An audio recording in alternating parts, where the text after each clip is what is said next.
Je vous rappelle que la diaspora française, elle a 120 ans. La diaspora française, elle a 120 ans. Donc, s'ils ont fait ça pendant 120 ans et nous, on arrive depuis ces 10 dernières années, on veut plus trop déléguer, on veut tout gérer nous-mêmes parce que ben il y a eu tellement de problématiques. Ben voilà.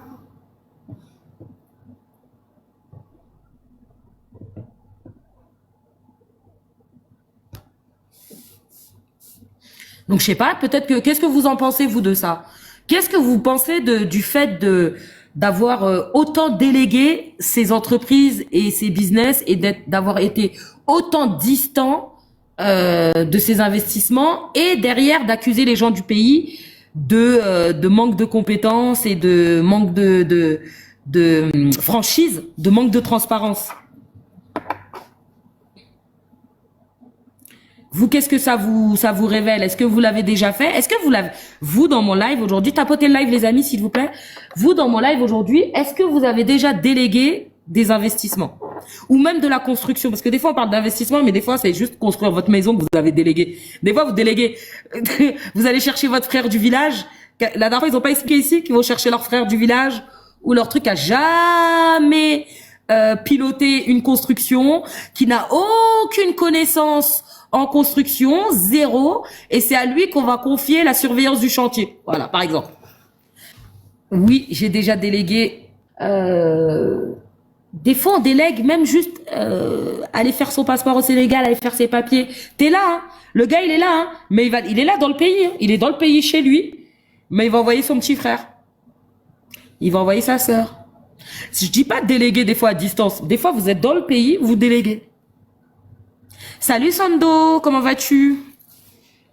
En tout cas, c'est un sujet très pertinent et ben voilà, on est en train de se corriger au fur et à mesure. Je vois, en tout cas, ça c'est quelque chose de très positif.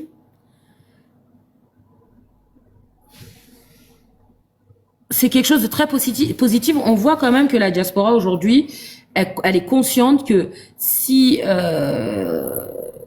face à tant de problématiques qu'on a rencontrées dans le temps, elle commence à changer les comportements là-dessus.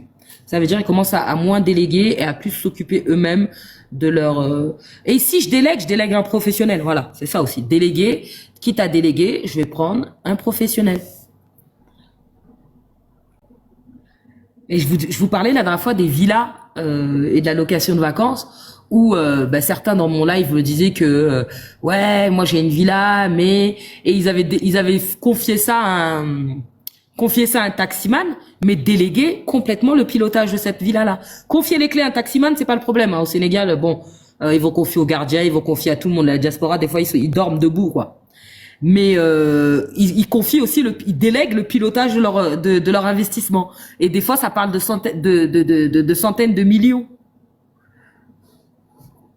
Des fois, c'est des maisons à 100 millions, 150 millions, 200 millions, 300 millions. Et moi, j'ai visité un manoir à Sali et le gardien lui a confié les clés, le pilotage du manoir. Et quand ils ont fait appel à nos services, ils nous ont dit, ouais,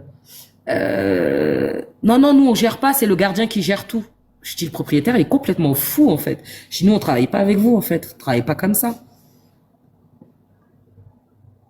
Oui, genre parce que c'est la famille, mais ah. En tout cas, votre histoire de lien familial, là, ça, c'est votre problème. Abdelkader. Vos histoires de liens familiaux, là, ah, on en parlera dans un prochain livre. Oui, voilà, déléguer intelligemment. Exactement. Mais un gardien, surtout, c'est un gardien, Sando. Tu vois, en fait, des fois, la diaspora, vous êtes naïf. Moi, je vous l'ai déjà dit, je vous le dirai tout le temps. Votre plus gros problème, c'est d'être naïf, de chercher du moins cher qui va vous coûter cher à la fin. Vous cherchez toujours le moins cher qui va vous coûter cher. Vous cherchez à payer des commissions de 1%, 2%, 3%. Ça va vous coûter cher derrière parce que vous n'allez avoir aucune rentabilité. Confier un bien à un gardien, le métier du gardien, c'est de gardienner.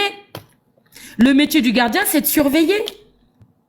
En fait, c'est pas un agent immobilier, c'est pas un gestionnaire locatif, c'est pas un... Tu vois, c'est un gardien. Le métier du gardien, c'est de gardienner. Je le paye pour qu'il surveille.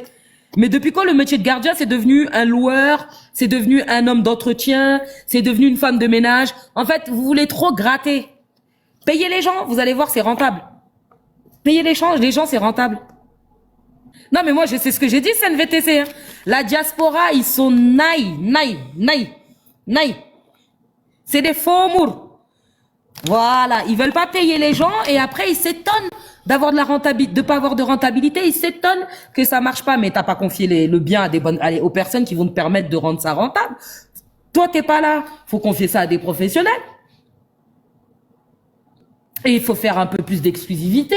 Souvent, vos baraques, on les retrouve à gauche, à droite. Le gardien, il donne ça à des courtiers. La baraque, elle a tout pris. Un jour, tu trouves la baraque la nuit. C'est pour ça, même nous, on a arrêté la location de vacances actuellement. Parce qu'on s'est rendu compte que le manque d'exclusivité nous empêchait de faire de la qualité. Dans le sens où, des fois, tu as une belle baraque, bien faite, mais la baraque, elle est partout à des prix différents. On comprend pas. Tu la trouves sur Facebook, il peut y avoir 5 annonces pour une maison. Le prix, il est différent.